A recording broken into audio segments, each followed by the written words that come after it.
The world's best podcast in the history of mankind. I know this, I'm pretty sure.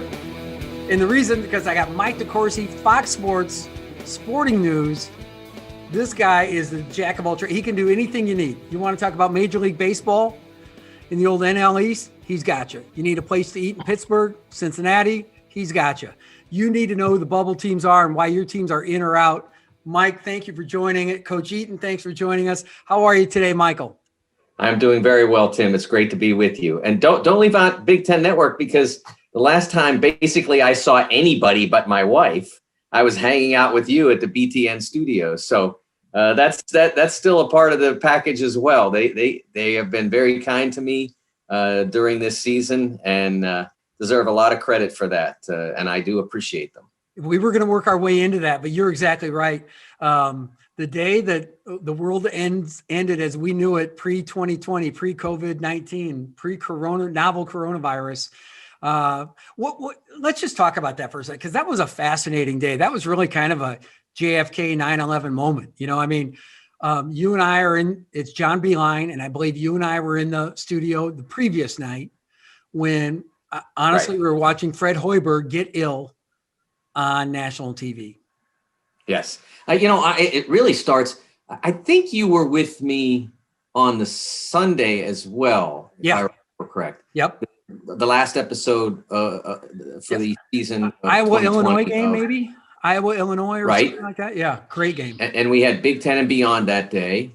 And the day before is the day that always I keep going back to, the March 7th, 2020, because that day I was doing studio. We had several games. I know one of the games we were focused on was Wisconsin and Indiana, because if Wisconsin won, they would clinch a tie for the Big Ten title. I don't recall if that was on our air now, but we had USC, UCLA on the TV.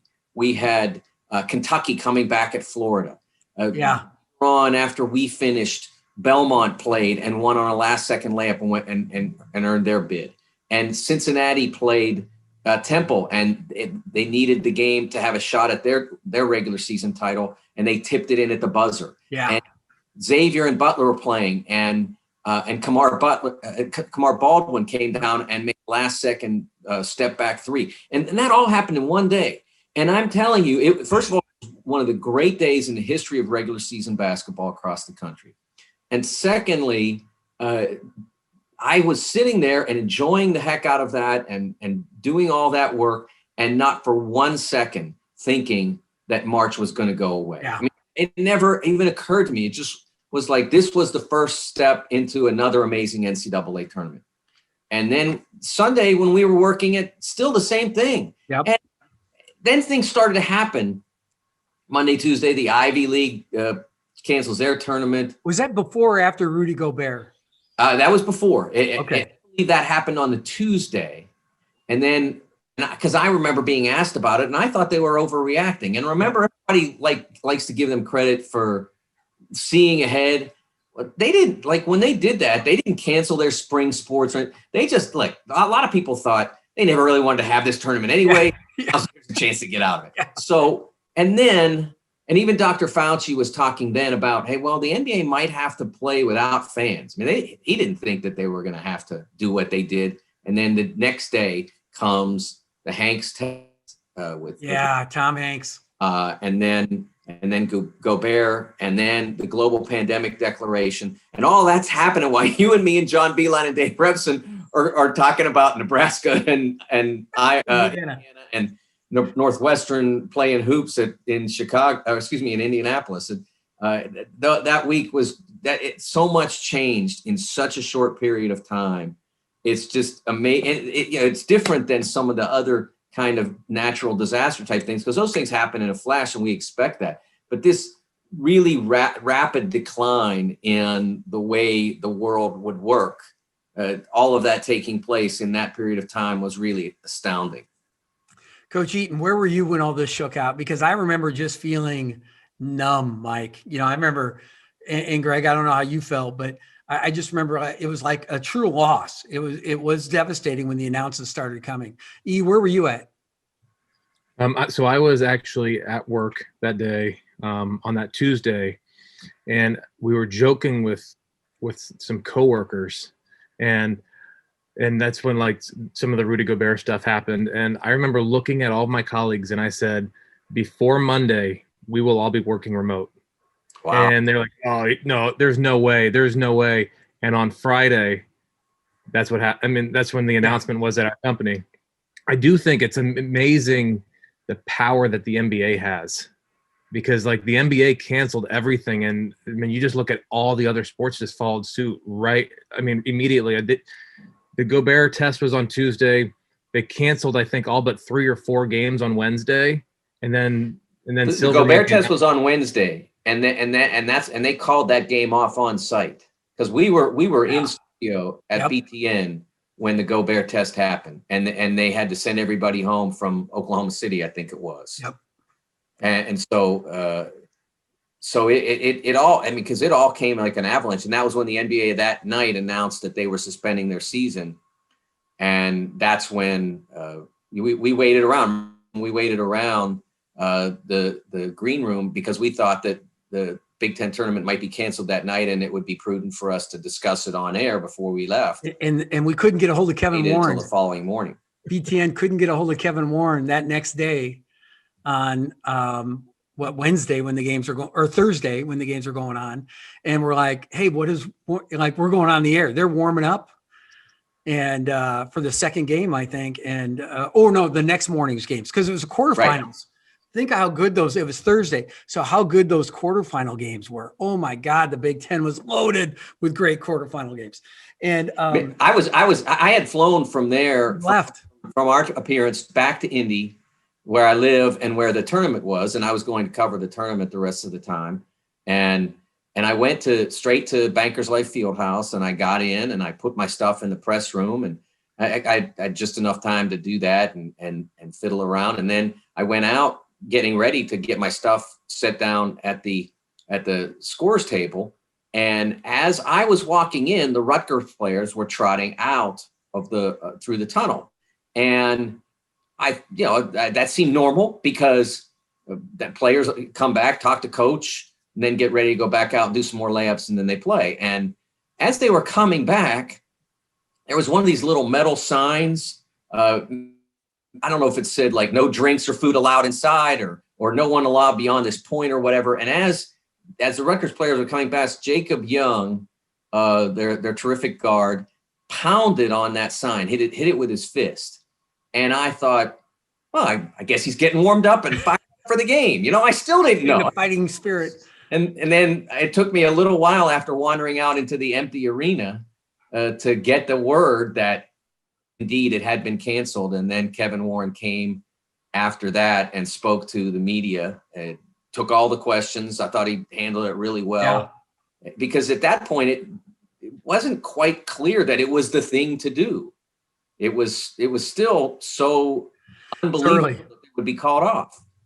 Yeah, and then a lot of people followed suit afterwards. One of the ironic things that I recall is the old rumors Rudy Gobert got it at the NBA All-Star game.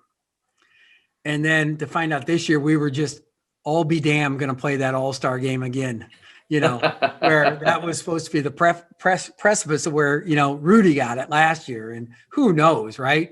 The one thing we've learned about this virus is it's everywhere and nowhere, and it's like the boogeyman. So it can come up and get you. So what a fascinating, here we are a year later.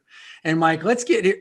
Mike, before we get into bracketology, I want to hear, first of all, Greg Eaton, again, was my video guy, my ops guy, but an amateur bracketologist in his own right. Okay.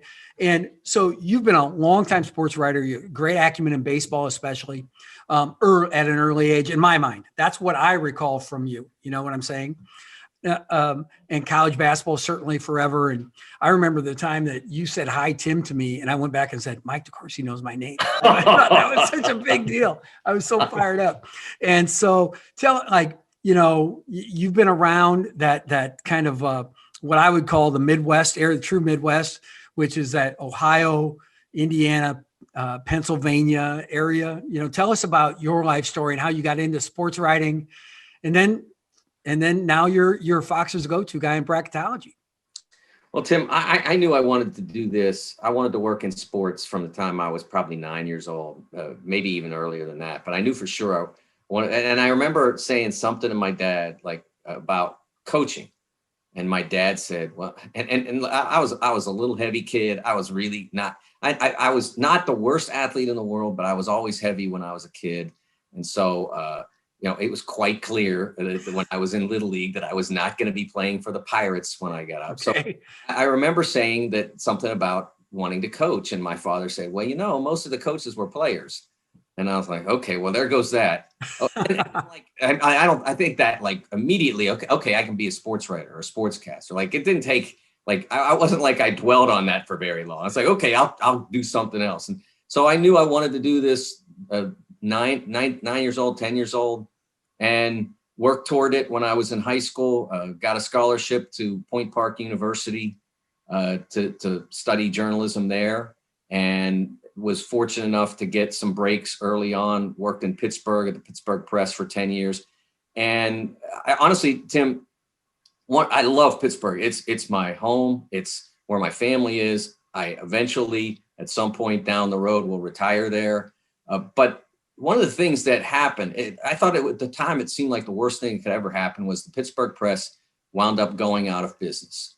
And I wanted to stay in the business because I had no other idea what I could do. I mean, I just couldn't even imagine doing anything else. And so I wound up getting a chance to go to Memphis to cover the Tigers for the Memphis Commercial Appeal. And it was the best thing that ever happened to me as a journalist. What years is this? This was 1990. The press went out of business at the end of 92. And so I went to cover the Tigers starting. I joined the paper in February of 93 and got to see the end of Penny Hardaway's career, although I wasn't the beat person, and then took over the beat the following year. And why it was great was when I was in Pittsburgh, and you'll love this as a coach, you'll love this story. I once wrote in one of my stories that Pitt shifted into a 2-3 zone. And one of my editors said, you can't be that technical with our readers. Oh. I honest to God, that couldn't go that deep. And so Memphis is one of the best basketball cities in America. Yeah. They love the game. They live the game. And there was so many great players in the city. It's a great talent city. And they didn't have the Grizzlies then, but so the Tigers were like the Yankees of the town. And so whatever I could tell them about basketball, they wanted to hear it. Yeah. Like free zone, that's kid stuff, man. Let's go deeper. Yeah. So it was great. And it really made me learn even more about the game than I already knew, made me want to learn more about it.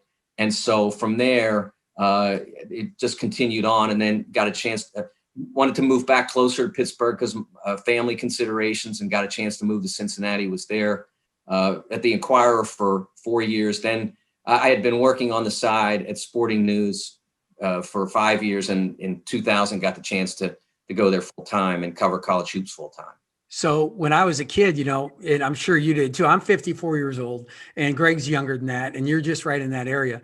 And, but the Sporting News was a newspaper you got, and it was different sized, but boy, I remember just pouring through the Sporting News, the Major League box scores, the league leaders and everything, and just, there was such a detail in that. And so that if these young guys could go back and understand now that the Sporting News is an online publication or whatever, like everything else is. But in the old days, the Sporting News was truly, if you wanted to take a deep dive into especially baseball, is what I recall, that was where you went. And I was a subscriber, at a young age. So it was, it was really one of those things. And so I've got a lot of nostalgia about the Sporting News. Yeah, when the internet's, but even before we went internet only, when the internet, the pervasiveness of statistics and that sort of thing led us to drop box scores and statistics and concentrate on text and narrative and that sort of thing. I used to get a lot of, boy, I really used to like the Sporting News back in, when they had all the box scores. And my response internally, I never said it out loud, was, Oh, so you liked it before I worked there? Yeah. Before we wrote, we love Before the they brought information. me in, it was great. And then once they brought DeCourcy on board, who went?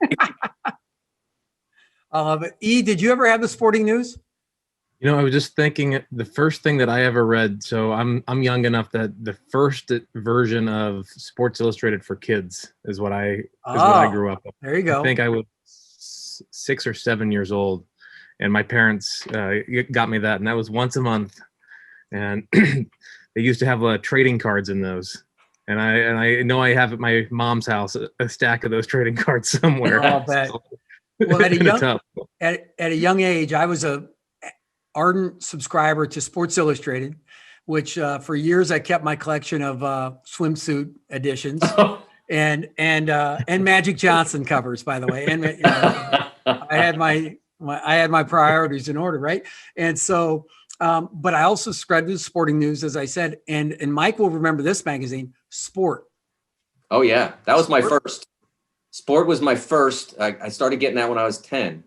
And then Sporting News came after that. And then I think I needed to get a little older to be able to afford Sports Illustrated. Sports Illustrated was expensive. So it cost more. Yeah. And so I probably started that in my mid-teens. So yeah, a lot of similarity there. Yeah, no doubt about it. And those were, I got Sports Illustrated here for my son and I handed it to him and he won't even read it. Like if it's not on Instagram, it doesn't exist for the 15-year-olds, 16-year-olds. So how did you get into bracketology? Let's just delve into that. I want to know, because I love analytics. I love the numbers, and we're gonna dive into this right now. So I want to know how you did it. So first, my senior year, they offered a new class when I was in high school that you could basically pick what you wanted to do a research project on. And you were right outside of Cincinnati too, right, Greg? Yep, I was. So I wanted to pick something along the lines of coaching. So I wasn't sure if it was going to be baseball or basketball based. And Mike, I know we just met, but I worked for the AAA team for the Red Sox for 2 years in college. I'm a big baseball fan. So right. I couldn't decide which one I wanted to go into, decided to go basketball. And I just remember looking at every year I always followed the bracketology and just thinking, there's always those snubs. So I just started diving into the numbers, all the strength of schedules, at that time it was the RPI that was, the god of what everybody looked at. And looking at, that was kind of where, from my understanding, in the last 5 years before that, where people really started looking at, your last 10, 15 games and really diving into some of that information. So I don't even have the formula anymore. I concocted my own formula for my presentation that year that I had to present. I know I got an A on it because I passed. And then then from there, I went and became a student manager at Louisville for years. And I messed around with it for the next two. My freshman and sophomore years, I kind of tweaked my formula. But then my junior year is when I became the assistant video coordinator. And I just, at that time, you know how it is. You don't have any time to do it. I don't have time. Let you guys know a little bit about our partners over at BetRivers Sportsbook. If you haven't signed up with BetRivers yet, now's the time. BetRivers Sportsbook is offering a $250 match bonus for your first deposit with the code 250match. But what sets them apart is that they require just one playthrough to turn your bonus into cash money. When you win at BetRivers, they pay fast, and now it's even faster with Rush Pay, instant approval for withdrawals. It's safe, it's secure, it's reliable. I know because I use them. And with March Madness right around the corner, there's never been a better time to give BetRivers Sportsbook a try. So go to betrivers.com today or download the BetRivers iOS app. You must be 21 years or older. Gambling problem? Call 1-800-GAMBLER. I also want to let you guys know a little bit about a new campaign that we're working on with Manscaped. It's called We Save Balls. I don't have the t-shirt on right now. I wore it during Thursday's live stream, and then I put it in the laundry, and my laundry is literally in the washing machine right now. So I'm not going to go take it out just to put it on for this campaign. But what Manscaped is doing over the course of the next 3 weeks during March Madness, Any money that is used or any money that is spent on any of their products, a percentage of that is going to go to the Testicular Cancer Society. And they're trying to raise money for testicular cancer. I mean, what more is there to say about that? So where we come in is that if you use the promo code FIELD, you're going to be able to get 20% off and you're going to be able to get free shipping. So not only are you going to be getting a discount on their products, but you're also going to be able to have some of that money go to a good cause, to fight cancer, to fight testicular cancer, which is the most common form of cancer in men ages to 18 to 34. The other part of it, and the reason why we're supposed to wear the We Save Balls shirts that I don't have on right now, that is in my washing machine, is because it's supposed to be a reminder. It's supposed to let you know, if you are a man and you are listening to this, check your balls. Make sure you don't have any lumps. If you are a woman and you are listening to this, go tell your man to check his balls and make sure he doesn't have any lumps. And also, look, the Manscaped products, they are good. I'm not going to sit here and pitch them to you too hard because, I mean, this is not necessarily about just selling the product. It's about making sure you check your balls to make sure you don't have any lumps in them. But the Lawnmower 3.0 and the Perfect Package 3.0, they're products that I use. They work well. And I'll tell you what, my wife is relatively satisfied now. She said I look a lot relative. Relatively. I was gonna make a joke, but we probably have some younger listeners that I'm not gonna make. But yeah, trust me when I say that they are good products. They work well. They don't clip anything. They don't nick anything. You don't end up bleeding anywhere. And the Lawnmower 3.0, it does work in the shower. And it does have a light, which is actually really effective at being able to get a closer and more precise trim if you need to. And the other, the crop reviver and the crop preserver, they have things to help you. One of the biggest issues that I have today, I don't know if you have this problem. During the summer, I'm outside all the time with my kids. And normally, since I have a 2-year-old daughter, that means I'm walking along. And one of the biggest problems when you're walking along and it gets a little hot out and it gets a little sweaty is the chafage and the junk sticking to your leg. And they have products that can help you with that in the Perfect Package 3.0. So they've thought of it all. Yeah. Go to manscaped.com, use the promo code FIELD, get 20% off, get free shipping, and have a portion of the proceeds go to the Testicular Cancer Society. There's no downside. So just do it. Use our promo code. Help us out. Help support the network. It's all good. If you're any good. So Mike, were you approached on this, or is this something you took to Fox, or how did you decide to do this? Yeah, they approached me. They were aware of me from some stuff that I'd done covering them, and also from my work at BTN. And for folks that don't know, part of it. For folks that don't know, when you work with Mike, Mike comes with facts and data. You'll be sitting there and he'll say, if you look at Illinois' record versus these teams compared to, let's just say Wichita State's trying to get in, and it's not just simple, let's look at the quad one. Like, he comes with his due diligence, checking all the boxes. So I can see why it would be a natural leap. But go ahead, Mike.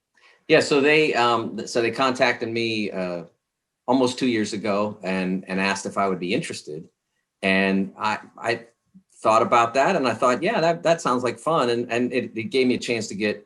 First of all, it's turned out, the people at Fox Sports have been just wonderful. They have been amazing. I had some people who I knew there. Steve Shear, one of the game producers, terrific. Yes, is a fantastic guy. And obviously Jim Jackson, who I worked with on the first, I think, 5 seasons of Big Ten and beyond, a really good friend. And I knew some of the others, Rob Stone, from some stuff I'd done covering soccer. And so getting a chance to get to know those people and the producers is amazing. They've been wonderful. And so it's been a great experience. And, for me, I started as a bracketologist, so to speak, before there was bracketology. And my method of doing it would be, I would sit down in a Denny's or a McDonald's or whatever, and I would have the USA Today that had all the conference standings in. They used to print it once a week, all the conference standings. Yep. And I would put a little mark by the teams that I thought were worthy of getting in. That was the extent of it. And then when Joe Lunardi essentially invented the science, if you want to call it that, I was there. I was like the Dr. Watson in the room, so to speak. We were working with Chris Dortch at Blue Ribbon, the Blue Ribbon College Basketball Yearbook, and we were doing, and I wasn't part of the editing staff, but I was a major contributor as a writer for, we were doing a preview for March Madness. So you had to have, it had to be done like Sunday night, early Monday morning, so it get shipped out to people so they could be in their hands by like Wednesday. And so Joe basically invented bracketology so that he would have an idea, okay, how many stories do we really need to have ready in case so-and-so and so-and-so gets in? And so he needed to know. And so that's when he started to really dive into all those numbers. And I'm like I said, I'm not saying that I contributed to that other than I was ready to type whenever they said, yeah, Cincinnati. But I was in the room where it happened, so to speak. And I've known Joe, for nearly 40 years now, and a good friend of mine. And I'm really thrilled for him. He's got a book out now on bracketology, and I'm really happy for him. And, if he hadn't done that, it wouldn't have developed for me as a chance to do it at Fox. So grateful to him as well. If he didn't trademark the words last four in, first four out, next four out, he's crazy. I'm just telling you. He didn't even trademark bracketology. It was his. He should have jumped all over that. But at least he finally has it on a book, so he'll probably make some money out of it. Good. Well, all right. So let's just think about this. So in the old days, folks, your biggest things were RPI, which was the ratings percentage index, which could be gamed, not easily, but could be gamed. Like you could, if you played a lot of teams that were going to win a lot of games, it really worked to your favor in the non-conference, and just the way it worked. And it was useful for a long time before it became not so useful. And then we invented the net, and the net is I'm still trying to figure out exactly what the net is, but what it is a marriage between predictive metrics. Okay. Predictive metrics. So let's just name them, right? Ken Pomeroy ratings, Jeff Sagarin ratings, the BPI that ESPN has, right? Those are three of the big ones. Right. So what that does is it basically looks at your body of work. Help me out. Can you put that in a capsule? I've never paid that much attention to how Jeff does his, but Ken's is basically you're basically a continuing rolling formula of like the game kind of never ends. It's what you did each possession of each game. And so winning and losing is not of great consequence. If you win big, it counts. If you lose by a lot of games against really good teams by very narrow margins, you're going to come out well in his metric. And the RPI capped margin of defeat, margin of victory. Yeah, but it's capped pretty high. So like when the NCAA last year for the net tried to cap it at 10, they didn't like how it worked, so they changed that. But that's kind of how his deal works. And speaking of being in the room where it happened, in 2017, 18, somewhere around there, January, I can't remember the exact year, they had a meeting because they understood that their fan base was rebelling against the RPI. The metric just wasn't working for them. And it was much, much too heavily weighted towards your schedule and not enough to how you actually played. Whether winning or losing or how you played possession to possession like Ken measures, it wasn't weighted enough toward that. The formula was always off. And so they had Ken and Jeff Sagarin and Jerry Palm from CBS and a gentleman from ESPN whose name I can't remember, and Andy Glockner, who wrote a book on NBA analytics and used to work at ESPN. And they invited me, not because I could do math because I can't, but because I live here and because I have obviously great interest in the process. And so they felt like it would be good to have a basketball person in the room. And they were trying to get ideas about how they could make a better metric. And what was really curious about that is that almost everybody in the room, the math guys, almost every one of them came down to the point where they said, look, don't try to marry these two concepts. It doesn't work. I think Kevin Palgo, you mentioned him, he was there Yes. also. Don't try to marry these two concepts. The predictive metrics and the results metrics, don't try to stick them in the same box. Understand what each one does and move from there. And let's just stop there for a second before you go back to the rest of that meeting. And results-based are strength of record with ESPN and Kevin Pagua's KPI, which actually looks at your resume and rates your resume. A little bit different than strength of record. Strength of record is, essentially results-based. Did you win or lose? Okay. Right. So you're still at the meeting and they're saying, and that was the general consensus of that group was don't try to marry them. Don't try to stick the both different kinds of analytics into the same box. And the other prevailing thought that came out of that was, if you're going to do this and you're trying to marry them in a sense, use the results-based metrics to pick the teams. You should get it in based on what you accomplish, how many games you win against really good opponents in the most difficult circumstances. Who'd you play? Where'd you play? How'd you do? I agree. Yeah, it's good. That's the shorthand. And then once you have 68 teams, then order them on the bracket based more on the predictive metrics, the power metrics. If a team is winning by a lot often, it must be pretty powerful, like Gonzaga. And I think that's a reasonable approach, because what you're trying to do when you're seeding a tournament, what the idea is that these teams, Gonzaga, Baylor, Michigan, Illinois, have earned the opportunity to have the clearest possible path to the championship round. They still have to play the games, but it's not fair to them to make them play Iowa in the second round. So that's the idea. And that's where the power metrics make sense. And I really thought that would have been a good approach for them to come out and say, okay, we came to this meeting, we did this meeting, we're going to find a metric we really like in terms of predictive. We're going to find a metric we really like in terms of results-based, and maybe even create their own. I have no problem with that. But the net basically marries the two. Yeah, I was just going to say the opposite of what was recommended. They feel like they have gotten a formula that works. It doesn't not work. It's certainly, and the reason I say that is because it's a vast improvement on the RPI. You look at the RPI now and see where teams are, and you think, how did we live with this for 30 years? I mean, because it just doesn't, like it. We've been trained now to think in the net sense or the sense, and then you see the RPI and you compare it against that, and it's like reading like the Dead Sea Scrolls. It just doesn't. It doesn't fit with the modern language.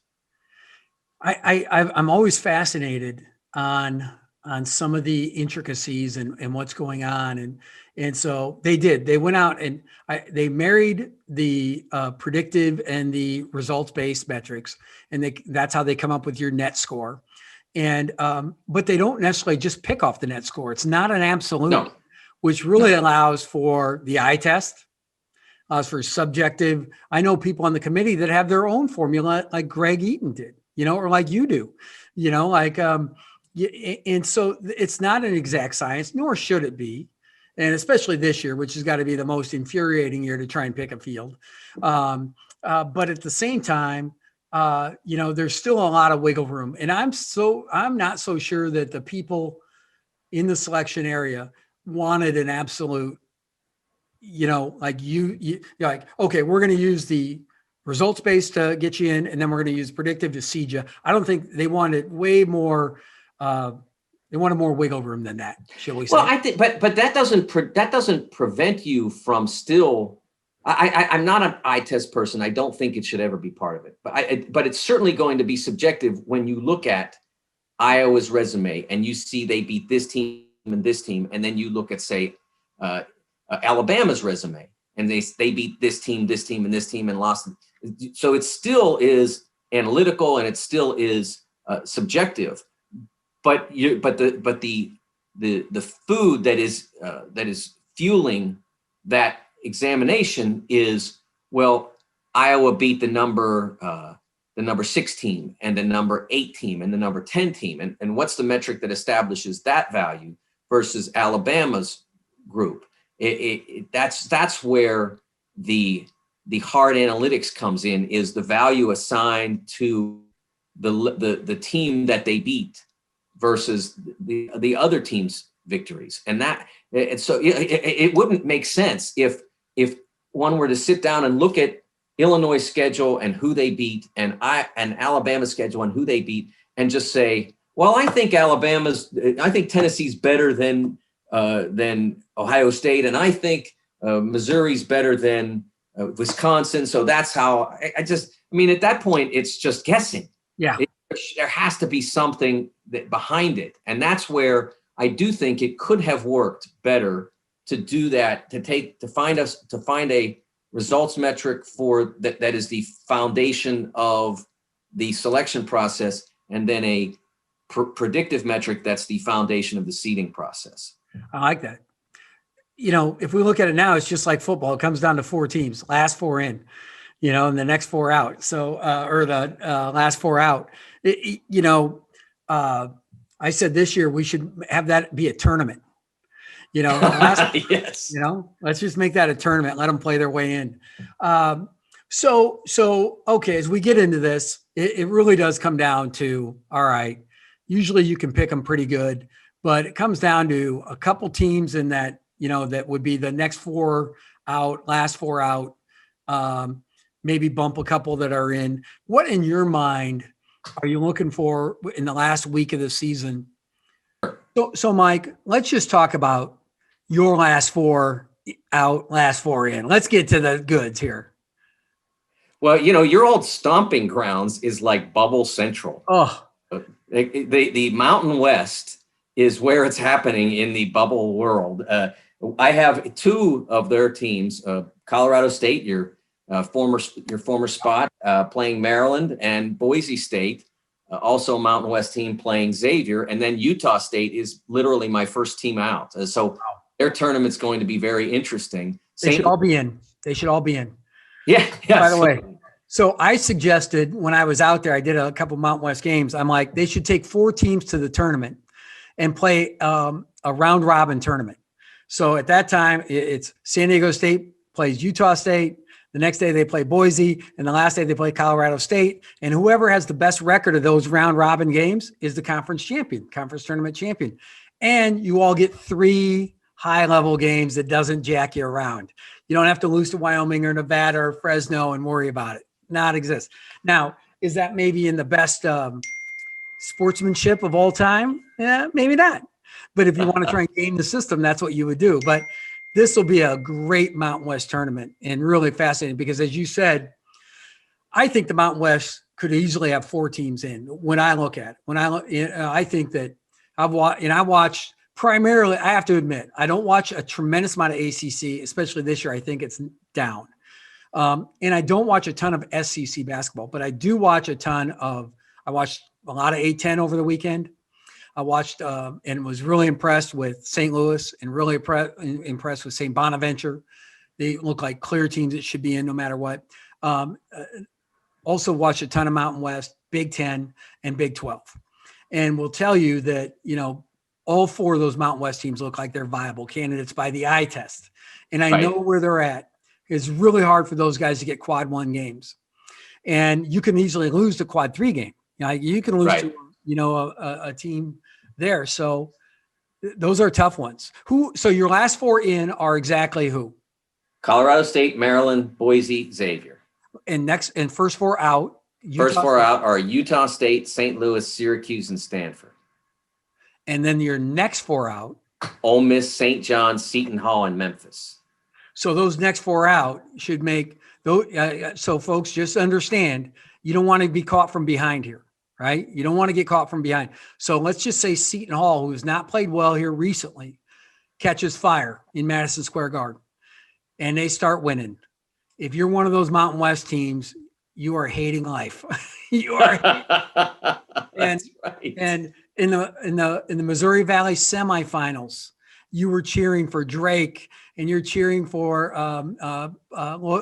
Porter Moser and Loyola Chicago. You don't want any upsets. If I could tell you the amount of times when I ran home on a Saturday morning to watch, or a Sunday morning to watch the Missouri Valley Championship and cheer against or for a certain team, 10 times out of 10, it is no, worst fan of all time. So those teams that are sitting there, would you recommend, a team right now sitting out, let's just say St. Louis, Right. do they go try and play Arizona?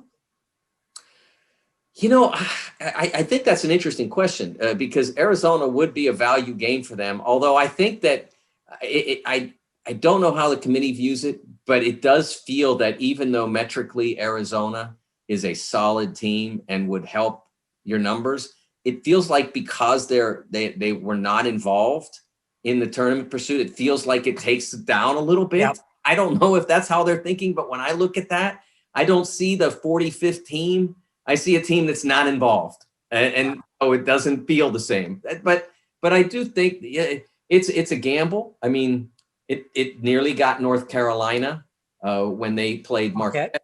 That they went out later after that and won a couple of games, including blowing out Duke. Really helped erase that. But that was a gamble that did not work out well for them. And of course, Marquette in that circumstance had nothing to lose by taking the game because they were too far out of it for it to matter. It was just, it was an experience and whatever else they get out of it. I was a little surprised they didn't pick, and Coach Eaton, you can help me out on this, a better team. Were you, Greg? Yeah, I was surprised they didn't go after somebody bigger, higher ranked. Closer to the bubble. Right.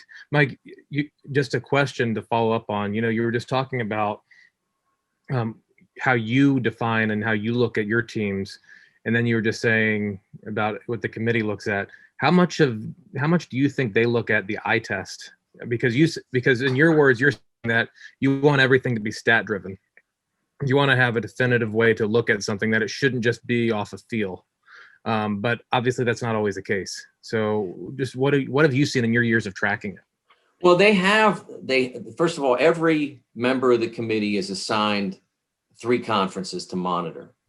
And so they need to be aware of what's happened in the conference, injuries, suspensions, that sort of thing, as well as simply watching as many of the games of that league as possible and getting a feel for it. So it is in there, that eye test concept. I just, if I were the czar of the committee, I would say that should be out, that it shouldn't be a part of it, that it should be more toward what's on the paper than, I think they're good. Because my standing line on this, and I've had the same stance for 25 years, is if our eyes were all perfect, we'd all live in Vegas in very big houses. And let me, here's another thing. Most of the people that are on the committee are ADs, and if their eyes were all perfect, would they need search committees to find their next coach? No. That's so.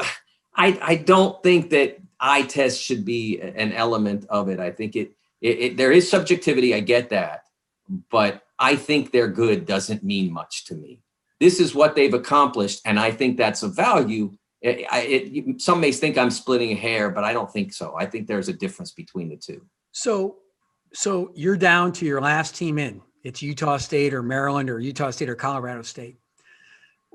2 things. One, it sounds to me like your tiebreaker would be a results-based metric, strength of record type of thing, KPI. I'm not going to ask you what your tiebreaker is because I don't want you to give up the secret sauce. All right. And, but second of all, where does head-to-head fit in on this with you? For instance, if Colorado State won at Utah State, they won on the road, even with no fans, right? Oh, limited fans. I'm sorry, limited fans at the game, 1,500. my biggest pet peeve is when they say the head-to-head doesn't matter. That drives me banana. I'm like, listen, are you me? It matters. So talk to me about. Well, I think that in a tiebreaker situation, it matters. That absolutely, because they're tied. So how can it not matter? In a, the team that won the game has lesser performance, lesser production, lesser results, and is trying to close the gap solely on, hey, we beat you. No, I mean, Illinois versus Michigan right now. One of my editors at Fox asked me on Monday, could I do a confidence meter for the 4 number 1 seeds? My belief in how strong it is that they'll be the number 1s on Sunday night. I like that. So, yeah, sure, that's not a problem. So, Gonzaga 100%, 100% for Baylor. Michigan really close to 100%. That may be a little window because they've lost a couple lately. So let's go at 95. And then Illinois, well, I look at the bracket and they could play Iowa in the semis. And Iowa is the only team that I really believe has a case to supplant them if they do X, Y, and Z. And X is right in the middle of that. They could play Illinois and beat them on a neutral floor. And so I put it at 65%. And I'm getting all kinds of heck from Illinois fans. Why aren't we as high as Michigan? Because we just beat them by 23. Your editor set you up. You lost three more games than they did. That's the answer. They've lost 3. You lost 6. And I know they played fewer, but you didn't play that many fewer. So that's what I agree with you 100%. If they have equivalent resumes, that 23-point win is huge. If it's here, one team up here, one team down there, you can't just close the gap on one result, even if it's a head-to-head deal. It's interesting to me. Your editor set you up, by the way. I mean, like that was you're going to get a lot of crap for this, Mike. Sorry, buddy. I would have told your editor, listen, all of life is 50-50. It's yes or no, heads or tails. I don't know. But, that is an interesting way to look at it because, I always felt like there were teams we beat that may have been, like 6 spots ahead of us, like I might've been the first 4 out and they were the next bye. I'm like, but we beat those guys. Nice. Good job. That's why you're where you are. That's what got you where you are. So fascinating stuff. Okay. So before we wrap it up here, I want to know, I would ask your confidence level in the last 4 in, but I know what it is. Like, who knows? All right. So is there a dark horse out here in the NCAA seated 5th or lower that you can see in this just most interesting year? Is precocious the right word to call it? I don't know if that's the right word or not, but fascinating year. Is there a 5 seed or lower, 1 or 2 teams you see making a run that adds up to you when you do your own stuff going? Honestly, no. Although one team that I'm still fascinated by, that because they haven't played a ton and they've played away from Broadway, and that's Oregon. I like their players. I really like Chris Duarte. I think he's the kind of player who, if he embraced the idea, could be the kind of guy who can get you through a couple of games, just a takeover of the game kind of thing. He has the skill set to be able to do that. Right now, they are a tough team to seed because of that compacted schedule. If they won the Pac-12 tournament, I think they could be more easily seeded into where they belong from a talent standpoint. But it's hard to push them above a 7 because the limited schedule kept them from winning a lot of the most difficult games because they didn't play in them. Yep. They didn't play at UCLA, as I recall. So those kinds of things didn't happen. But I really like their group. And obviously Dana's a fantastic coach. He's done it before. So I could see them winning a few games, even though right now the seeding that doesn't support them lasting beyond the first game. Very good. Very good. Do you have a mid-major darling? And Greg, I'm going to ask you the same question. I'm going to ask high seed upset and mid-major darling. My mid-major darling is, I don't think it's fair to pick Loyola because one, that they sort of, we all know who they are. You have Cameron Krutwig. He's a hero. Yeah, I mean, and Cam is now, he's a household name now. I mean, so he doesn't really count. I want to love Winthrop because, 23-1. I want that to get some attention. Again, difficult to seed in this particular year because they didn't get onto a neutral floor. And I think they're a high seed upset team.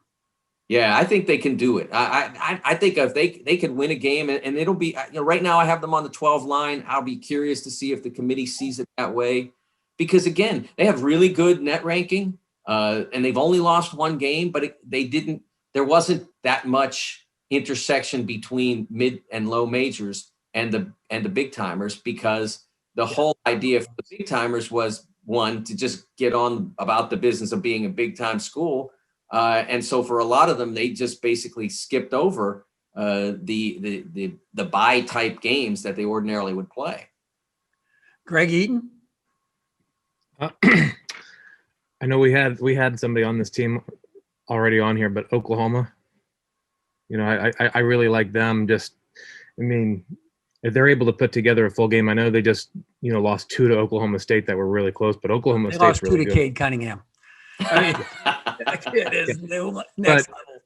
But they're not going to have to play against Cade Cunningham in the first couple rounds. So I think that they're a team to really keep an eye on.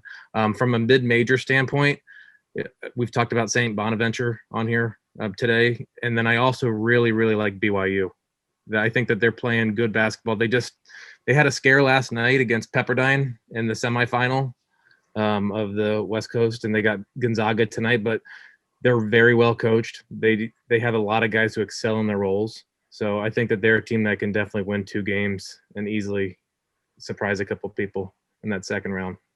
Yeah, I agree with you guys that, I personally, I'm looking at a high seed. I'm looking at John Gallagher and the Hartford Hawks is going to make something happen. Those guys, he's an alumni of the Inside the Mind of Miles. And so we got to go there, but we're going to be well represented in the NCAA tournament. And some of those mid-major teams, I can see a Mountain West team. I can see a Valley team easily making the Sweet 16 or a couple of those, it should be a lot of fun. I can't wait till we normalize, Mike. I missed just that energy, of being at a game and whatever it might be. I think the last time I was there and talked to you, we had just beaten, Maryland and maybe Rutgers in the Big Ten tournament and lost by just a few to Wisconsin. And you're just running on adrenaline. I mean, you're so hopped up. The fans are awesome. I mean, so much I would fall on my keister because I was so blown away by them. But it was so, I just missed that. I missed that for the fans. I missed that for the coaches and certainly the players. Can you imagine the adulation a guy like Cade Cunningham would get this year throughout the Big 12?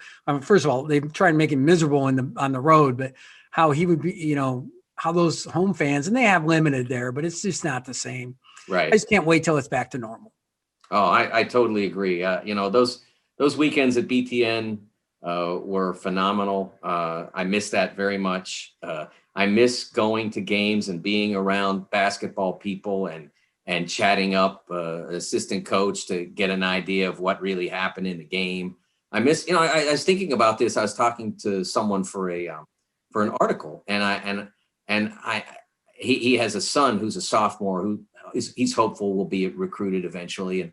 And it dawned on me that, I can't wait to be able to go back to the Peach Jam and see all the coaches and hang out and recruiting events. Yep. And get yelled at by the security for sitting next to them and watching the next generation of Cade Cunningham. So I all that, can't wait to have it happen. I'm half vaccinated. Congratulations. So I think we got to come up with a word for that. Before, half vac. Yeah. I've tried. My wife says, no, don't go public with that. It's not. But